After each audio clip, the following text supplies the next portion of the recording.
থেকে বললেন ওই মাটিকে তুই রান্না করে নিয়ে যা, বাথরুমটা দেখা, উনি চান টান করে রান্না বান্না করুক, খাওয়া দাওয়া করুক, তারপর কথা হবে। যাই হোক, ওনার বড় ছেলের সহায়তায় সুজাতা দেবী বাথরুমে ঢুকে চান টান করে রান্না বান্না করেছেন। খেতে চাইছিলেন না, পিড়াপিড়ি করে ওকে খাওয়ানো হলো এবং বলা হলো যে তুমি এক কাজ করে তুমি খেয়ে যাও, তোমার স্বামীকে পাঠিয়ে দিও, এসে খেয়ে যাবে। তো ওরা খেয়ে টেয়ে চলে গেছে। ওনার স্বামী নাম হচ্ছে রাহুল চক্রবর্তী, ও এসছে। তখন অনাদিনাথ দা ও খাওয়ার পর ওর সঙ্গে বসে কথা বলছেন, জিজ্ঞেস করছেন কি হবে। তো অনাদিনাথ দা, আমরা সবসময়দের আমাদের একটা অভ্যাস কি জানেন, অভ্যাসটা হচ্ছে কাউকে আমরা বিপর্যস্ত বিধ্বস্ত দেখতে চাই না। কেউ যদি দুঃখে পড়ে, কেউ যদি কষ্টে থাকে, আমরা তার পাশে দাঁড়াই।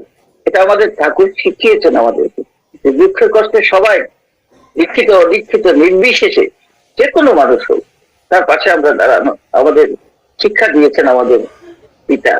তো অনাদিনাথ দা ওকে ভরসা দিলেন, তুমি চিন্তা করো না, আমি কালকের দিনটা আমাকে দাও, আমরা এখানে অনেক গুরু ভাই আছি, আমরা আমরা সবাই মিলে একটা কিছু করবো তোমার জন্য। তো পরদিনই উনি আশেপাশে সব গুরু ভাইদেরকে ডাকলেন, ডেকে ঘটনাটা বললেন সবাইকে, এবং বললেন যে এদেরকে একটা কিছু করে দেওয়া আমাদের কর্তব্য। তাই সবাই মিলে কি করলেন, কেউ একটা টেবিল দিলেন, কেউ একটা কন্টেনার দিলেন, কেউ কিছু চকলেট ফকলেট কিনে দিলেন। এরকম করতে করতে করতে তো ওনাকে একটা একটা ঘরের ব্যবস্থা হলো দিনে বেড়ায়। একজন গুরু ভাইয়ের বারান্দা ছিল, বললেন আমি এখানে জায়গা দিয়ে দেবো। এইভাবে মোটামুটি ওকে একদম সুন্দর করে একটা দোকানের ব্যবস্থা করা হলো। ওদের দিন ফিরে গেল। সেই সুজাতা দেবী প্রায় আসছেন অনাদিনাথদার বাড়িতে। তো একদিন অনাদিনাথদা বলছেন যে মাগো, তোমরা তো এসছিলে দুরাবস্থার মধ্যে, আমরা সবাই মিলে তোমাকে, আমরা করিনি, করেছেন পরমপিতা তোমাদের জন্য। তার পরমপিতার কাছে তুমি দীক্ষা নাওনি তাও কিছু না, পরমপিতা তোমার জন্য আছেন, সবাই জন্য আছেন। তুমি একটা কাজ করো, ঠাকুরের নাম নিয়ে নাও। তখন সুজাতা দেবী তার জীবনের ঘটনাটা বলছেন অনাদিনাথদাকে। বলছেন সেদিন 3 দিন যখন হয়ে গেছে, স্বামী ছেলে মেয়ের মুখে একটুখানি অন্ন দিতে পারছেন না, বিপর্যস্ত হয়ে তিনি আত্মহত্যার সিদ্ধান্ত নিলেন। এবং আত্মহত্যা করার জন্য একটা রশি জোগাড় করে তিনি একটা জঙ্গলের ভেতরে ঢুকছেন। আর মনে মনে ভাবছেন কোনো গাছে ছুঁলে মরে যাব, এই জীবন রেখে আর লাভ নেই, কিছু করতে যখন পারলাম না। দূর থেকে তিনি হঠাৎ দেখতে পেলেন একজন মধ্যবয়সী, কালো পাড়ের ধুতি পরা, গলায় কৈকা, নির্জন জায়গায় উনার দিকে এক দিব্যকান্তি পুরুষ তার দিকে আসছেন। এসে ওনার সামনে দাঁড়িয়ে ওনাকে বলছেন, মা তুই কোথায় যাচ্ছিস? তুই আত্মহত্যা করতে যাচ্ছিস? আত্মহত্যা তোর জীবনের সমাধান নয় মা, তুই ফিরে যা বাড়িতে, গিয়ে দেখ তোর ছেলে মেয়ে দুটো তোর জন্য কাঁদছে, আর তোর স্বামী পাগল হয়ে গেছে তোকে খুঁজতে খুঁজতে। তুই যা মা, চোখের সামনে স্বামী পুত্রকে হারিয়ে ফেলিস না, নিজেকেও ক্ষমা করতে পারবি না, তুই মরেও শান্তি পাবি না, তুই ফিরে যা। সেই দিব্যকান্তি পুরুষকে দেখে তার মনে ভক্তির সৃষ্টি হয়েছে। হাঁটু গেড়ে বসে প্রণাম করছে। প্রণাম করে যখন মাথা উঠিয়েছে দেখে কেউ নেই। এই ঘটনাটা অনাদিনাথদাকে বলছে। বলছে তারপরেই আমি কি করলাম, আমি ভিক্ষের জন্য বেরোলাম, আপনার বাড়িতে আসলাম। ওরা রাজি হলো তখন দীক্ষা নিতে। দীক্ষার আসনে যখন বসেছে, যখন ঠাকুরকে দেখেছে, ঠাকুরের ফটো দেখে ও হাউ হাউ করে কাঁদছে। বলছে এই তো ইনিই তো আমাকে সেদিন সেদিন আমাকে আমার আত্মহত্যা থেকে রক্ষা করেছেন, এই তিনি, বলে হাউ হাউ করে কাঁদছে। তো কথাটা হচ্ছে যে তিনি প্রতিনিয়ত আমাদের প্রত্যেকের জন্য মঙ্গল করেন, তিনি কোনোদিন কারোর জন্য অমঙ্গল করেন না। এক রাজা, তিনি শিকারে যাবেন, তো মন্ত্রীকে সঙ্গে নিয়েছেন, সঙ্গে নিয়ে বেরিয়েছেন শিকার করতে। তো জঙ্গলে ঢোকার আগেই হোঁচট খেয়ে রাজার পায়ের বুড়ো আঙ্গুলটা কেটে গেছে। তাহলে বলছে একটা শুভ কাজে যাচ্ছি আর পায়ের বুড়ো আঙ্গুলটা কেটে গেল, ভালো লাগছে না। পাশে দাঁড়ানো মন্ত্রী বলছে, রাজা মশাই ঈশ্বর যা করেন মঙ্গলের জন্য। রাজা তো আরো খেতে উঠলেন, শালা মন্ত্রী, আমার পা কেটে গেছে, তুমি বলছো ঈশ্বর যা করেন মঙ্গলের জন্য, এটা আমার মঙ্গল হলো? বলে পাশে একটা কুয়ো ছিল, সেই মন্ত্রীকে কুয়োতে ঠেলে ফেলে দিয়ে উনি জঙ্গলের ভেতর দিয়ে একাই যাচ্ছেন শিকার করতে। কিছু দূর যাওয়ার পর ওখানে ডাকাতরা, এক ডাকাত দল ওখানে কালী পুজো করছিল। ওরাও একজন নরবলির জন্য একজন মানুষ খুঁজছিল। ঠিক রাজাকে পেয়ে খপ করে ধরেছে, ধরে পুরোহিতের কাছে নিয়ে গেছে। পুরোহিত বলছে ওকে চান টান করিয়ে নিয়ে আসো। চান করিয়ে আনা হলো। পুরোহিত বললেন ওকে পরীক্ষা করে দেখো কোনো খুঁত আছে কিনা। পরীক্ষা করতে গিয়ে দেখা গেল ওর পায়ের পুরোটা কাটা। পুরোহিত বললেন হবে না, নিখুঁত ব্যক্তি চাই। মায়ের কাছে বলে দিতে হলে একজন নিখুঁত ব্যক্তির প্রয়োজন, ওকে ছেড়ে দাও। এই যে ডাকাতরা ওকে ছেড়ে দিল, তৎক্ষণাৎ তার মনে পড়লো যে মন্ত্রী তো ঠিকই বলেছিল, ঈশ্বর যা করেন মঙ্গলের জন্য। আমার পা যদি না কাটতো তাহলে আজকে আমাকে বলির পাঠা হতো। অনুতপ্ত হয়ে ফিরে গেল সেই মন্ত্রীর কাছে। যে মন্ত্রীকে বললো মন্ত্রী আমি দুঃখিত, তোমাকে কুয়োতে ফেলে দিয়ে চলে গেছিলাম বলে হাত ধরে ওকে কুয়োতে টেনে তুলছে। ওই হাত ধরে যখন টেনে তুলছে কুয়োতে উঠতে উঠতে এটা মন্ত্রী আবার বলছে রাজামশাই ঈশ্বর যা করেন মঙ্গলের জন্য। তখন রাজামশাই জিজ্ঞেস করছেন তুমি বারবার সেই একই কথা বলছো, ঈশ্বর যা করেন মঙ্গলের জন্য, কি করে? বলে দেখুন আপনি যদি আমাকে এই কুয়োতে ছেলে ফেলে না দিয়ে চলে না যেতেন তাহলে আপনার সঙ্গে আমি যেতাম, আমরা দুজনকেই ধরতো, ওরা দুজনকেই চান করিয়ে নিয়ে যেত। আপনি নিখুঁত নয় এর জন্য আপনাকে বলি দিত না, আমি যেহেতু নিখুঁত আমাকেই বলি পাঠা হতো। তাহলে ঈশ্বর যা করেন মঙ্গলের জন্য হলো না? তখন রাজামশাই বলতেন হ্যাঁ তো ঠিকই তো। তাই ঈশ্বর যা করেন, ঠাকুর যা করেন মঙ্গলের জন্য করে। আমি রোজ সকালবেলা প্রার্থনা আগে ঘর থেকে যখন বেরোই তখন ঠাকুরের কাছে প্রার্থনা করে বেরোই, ঠাকুর আমি জানি না কিসে আমার মঙ্গল হবে, তোমার ইচ্ছাই আমার মঙ্গল, আমার মধ্যে তোমার ইচ্ছাই পূর্ণ হবে। এই যে ঠাকুরের এই যে লীলাগুলি, এগুলি এগুলি আচার্য পরম্পরায় চলে আসছে। আমি দেখেছি ঠাকুরের জীবদ্দশায় যেসব যেসব ঘটনা ঘটেছিল, ঠিক সেই সব ঘটনা শ্রী বর্দা, পূজ্যপদ দাদা, বর্তমান আচার্যদেব, পূজনীয় বাবু পর্যন্ত, পঞ্চপুরুষ পর্যন্ত দেখে আসছে একই ঘটনা, একই রকমের ঘটনা ঘটে যাচ্ছে। আমি একটি ছোট্ট ঘটনা বলছি। বর্তমান আচার্যদেব শিলংয়ে এসছেন, তো পরের দিন এখানে তার জন্মদিন পালন হবে। সারাদিন পরিশ্রম করে সব কাজকর্ম করে রেডি করছি মন্দিরে, পরের দিন তার জন্মদিন পালিত হবে শিলং মন্দিরে। আমার একটা ক্রনিক ডিজিজ ছিল, হঠাৎ করে পা দুটোর গোড়ালি খুলে যেত এবং আমি চলতে পারতাম না এবং প্রচন্ড ব্যথা হতো, প্রচন্ড, মানে আনটলারেবল। আমি চলতে পারতাম না। 15 দিনের জন্য সব বিছানায় ব্যান্ডেটেন হয়ে যেতাম। এমনকি আমি ল্যাট্রিন বাথরুমে যেতেও আমাকে লাঠি দিয়ে যেতে হতো। এটা অনেকদিন দীর্ঘদিনের রোগ আমার। আর ঠিক সেটা সেই 5 তারিখ রাত্রির বেলা শুরু হয়ে গেল সন্ধ্যের সময়। তো আমাদের মন্দিরে আনন্দবাজারটা বেসমেন্টে। আমি চিন্তা করলাম যে আমি যদি এখানে কোনো গেস্ট হাউসে কোনো রুমে শুয়ে থাকি, দাদা পূজনীয় বর্তমান আচার্যদের খোঁজ খবর করবেন, আমি অসুস্থ জানলে তাদেরও কষ্ট হলে। আমি বেসমেন্টে গিয়ে একটা চেয়ার নিয়ে বসে কাঁদছি আর মনে মনে ভাবছি যে কালকে তোমার জন্মদিন পালিত হবে, সবাই আনন্দ করবে, আমি গেস্ট হাউসের কোনো বিছানায় শুয়ে থাকবো। এই ভাবতে না ভাবতেই আপনার চেনেন অনেকে, ওর নাম হচ্ছে বিশু, আমাদের শিলংয়ের ছেলে, ঠাকুর বাড়িতে থাকে, আচার্যদেবের গাড়ি চালায়। ও এসে আমাকে ডেকে বলছে কাকু আপনাকে বাবাইদা ডাকছেন। এই যে বললো বাবাইদা ডাকছেন, ওখান থেকে সিঁড়ি দিয়ে আমি তরতর করে উপরে উঠে গেলাম। আমি বুঝতে পারলাম না আমার পায়ের ব্যথা, ফিলও করলাম না। আর পা কিন্তু দুটো পাই খুলে যাচ্ছিল। আমি গেলাম, গিয়ে দেখলাম যে দাদা বসে আছেন পাশে, বর্তমান আচার্যদেব দাঁড়িয়ে আছেন। আমি দাদাকে প্রণাম করলাম।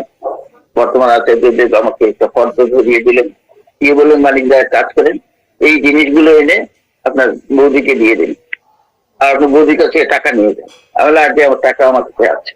তো আমি ফর্দটা হাতে নিয়ে, এখন কথা হচ্ছে যে আমি গাড়ি চালাবো কি করে, আমার 2 পায়ের এই অবস্থা, আমি তো গাড়ি চালাতে সম্ভব হবে না। আমি ইশারায় বিশুকে ডেকে নিয়ে গেলাম বাইরে।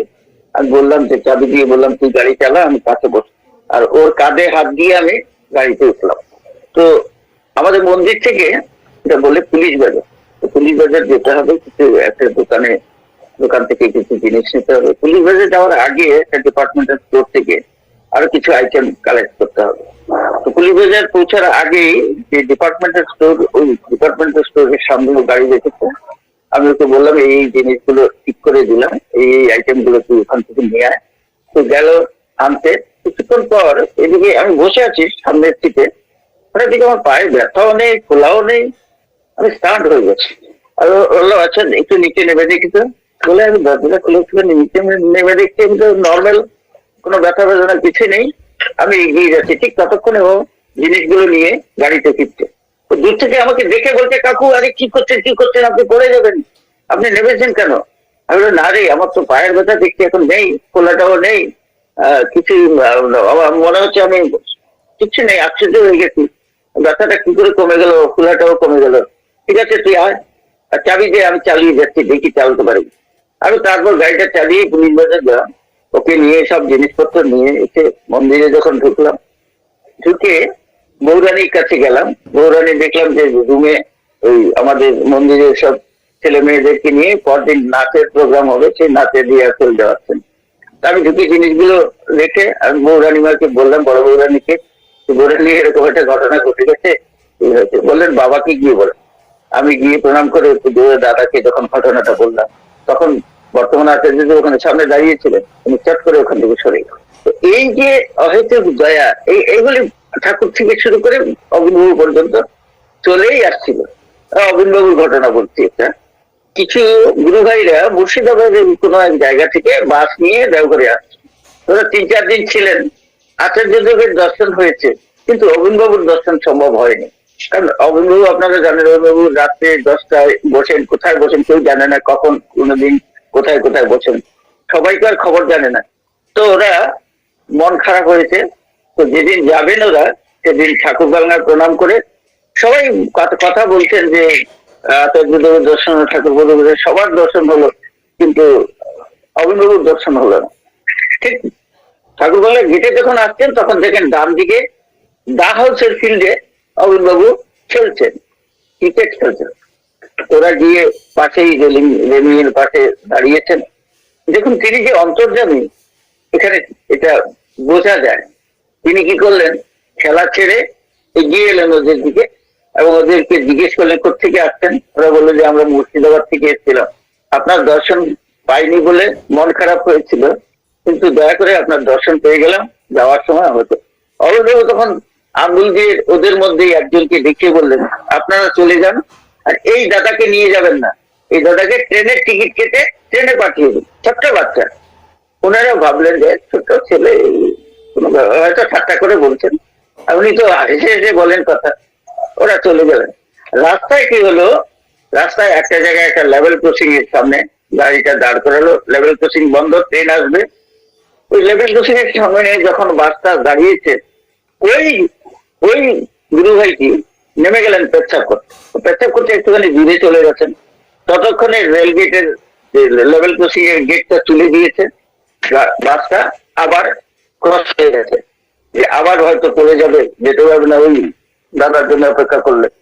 তো বাসটা ওই লেভেল ক্রসিং পার হয়ে গিয়ে এক জায়গায় রেখেছে, আর ততক্ষণে গেটটা আবার বন্ধ হয়ে যাবে, কারণ এই লেভেল ক্রসিংটাতে ঘন ঘন ট্রেন আসা যাওয়া। উনি পেছন করে এসে দেখছেন যখন বাস নেই, তখন তড়িগড়ি করে লেভেল ক্রসিংটা পার হতে গেছে। আর যেই লেভেল ক্রসিং পার হতে গেছেন, ট্রেন এসে ওনাকে একদম পিষ্ট চেষ্টা করে চলে গেছে। তিনি অন্তর্যামী, তিনি সব জানেন, তিনি জানেন না এমন জিনিস নেই। এক মা বাবা ওদের একমাত্র মেয়েকে নিয়ে দেওঘরে গেছে, ওই বাবুর কাছে গিয়ে প্রার্থনা করছেন যে আগে দাদা আমাদের একমাত্র মেয়ে, বিয়ে দেবো, আপনি একটু দয়া করে আশীর্বাদ করুন। অন্যবাবু শুনে বললেন বিয়ে? ওর তো বিয়ে হয়ে গেছে, আপনার মেয়ে কোথায়? যে বিয়ে দাঁড়িয়েছে, ডাকুন তো ওকে। মেয়েকে ডাকা হলো, মেয়ে আসলো। এই তো মা বাবাকে বলিস নি তোর যে বিয়ে হয়ে গেছে? তো একটু আমতা করছে। আমতা করছিস কেন? তো ব্যাগ থেকে ম্যারেজ সার্টিফিকেটটা বের করে তোর মা বাবাকে দেখা। তোর মা বাবা তো এসছে তোর বিয়ের জন্য আশীর্বাদ দিতে, আর তুই তো বিয়ে করে ফেলেছিস, দেখা। তখন বাধ্য হয়ে মেয়েটি দেখালো। তিনি কি করে জানেন মেয়েটি বিয়ে হয়ে গেছে? এরকম হাজারো নিত্য ঘটছে। নিত্য চলে লীলা তার লোকে লোকান্তরে, দেখে সেই জন ভক্তি যার জাগ্রত অন্তরে। এটা হলো ঠাকুরের জগৎ, ঠাকুরের পরিবার। আমি নিজেকে সত্যি কথা বলতে কি আমি গর্ববোধ করি যে আমি একজন স্বচ্ছন্দ পুরুষোত্তম শ্রী ঠাকুর নকুলচন্দ্র আমার পিতা। আমি তার, তিনি আমার না। এই আমরা এখানেই ভুল করি, আমরা ভাবি তিনি আমার, আমি তার। আর আমি যখন তার, তখন তার কথাই চলবো, তিনি যাতে খুশি হন আমি তাই করবো। আর সময় আছে কি তাপসদা? হ্যাঁ বলুন, কিছুটা বলুন না। সবাই আছি বলুন, ভালো লাগছে। সুশান্তদা জয় গুরু। জয় গুরু, জয় গুরু। জয় গুরু, খুব ভালো লাগছে। এই শিলংয়েরই একটি ঘটনা। কুচিপুজো দাদা শিলচরে গেছেন, সঙ্গে আছে দুলাল মজুমদার দা, কামিনীকান্ত ডেকা গুয়াহাটি মন্দিরে, মণিপুরের মানস রায়, সব সঙ্গে। তো শিলচর থেকে ফেরার পথে আমাদেরই এক সহকর্মী, ওনার নাম ছিল লালা অভিজিৎ দে, ওনার এক বোন শিলচরে থাকতো, বিয়ে হয়েছে।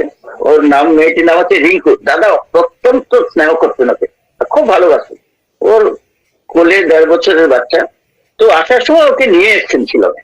মন্দিরে ঢুকে দাদা ঘরে ঢুকেই বলছেন, রিঙ্কু এক কাজ কর, তুই তোর বাচ্চাটাকে নিয়ে তোর, ওনাকে অঞ্জুদা বলে ডাকতো আমরা, ওই যে লালা অভিজিৎ দে আমাদের সহকর্মী, তাদের বাড়ি ছিল মন্দিরের পাশে।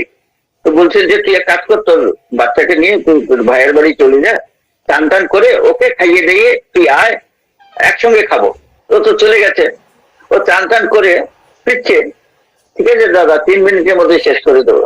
তো ফিরছে, ফিরে যখন মন্দিরের গেটের ভিতরে ঢুকছে, এখানে দেখুন আশ্চর্য ঘটনা। দাদা কি করে জানলেন ও গেটের ভিতরে? গেটটা কিন্তু দাদার ঘর থেকে বেশ দূরে। গেটের ভিতরে যখন প্রবেশ করছে, ঠিক ওই মুহূর্তে দাদা ওখানে উপস্থিত দুলালদা, কামিনদা, মানুষরা সবাইকে বলছেন, এই রিঙ্কু আসলে বলিস আমি গুয়াহাটি চলে গেছি, বলেই বাথরুমে ঢুকে যায়। রিঙ্কু এসছে, এসে বলছে দাদা কোথায়? সবাই বলছে দাদা তো গুয়াহাটি চলে গেছে। বলে না না তোমরা ঠাট্টা করছো। বলে না রে, এই মাত্র চলে গেল। বলে দাদার গাড়ি সামনে রাখা। দাদার গাড়িতে জানলি তো, গুয়াহাটি থেকে একটা গাড়ি এসেছিল, এসে নিয়ে গেছে দাদাকে। না না হতেই পারে না। ও এদিক ওদিক খুঁজছে, খাটের নিচে খুঁজছে, খুঁজতে খুঁজতে বাথরুমের দরজা খুলে বাথরুমে ঢুকেছে। দরজা খোলা ছিল, বাথরুমে ঢুকেছে, ঢুকে দেখে টেকে যখন পাইনি তখন কাঁদতে শুরু করছে। কেটে কেটে বলছে দাদা আমাকে বললেন একসঙ্গে খাবো, আর আমাকে না বলে এখন গুয়াহাটি চলে গেছেন, আমার ভালো লাগছে না, আমি খাবো না। ঠিক তখনই দাদা বাথরুম থেকে বেরোলেন। কিন্তু কাঁদছিস কেন? আমি তো যাইনি রে, আমি একটু খেললাম। বলে দাদা আপনি কোথায় ছিলেন? কেন? আমি বাথরুমে তো ছিলাম। বলে আমি তো বাথরুমে ঢুকে আপনাকে দেখলাম, তো কোথাও তো দেখলাম না আপনাকে। শোন, আমি যদি টিকটিকি হয়ে ছাদে লেপতে থাকি, তুই কি আমাকে দেখতে পাবি? তো বলেন পুরুষোত্তম। জয় গুরু সবাইকে, সবাই ভালো থাকবেন দাদা।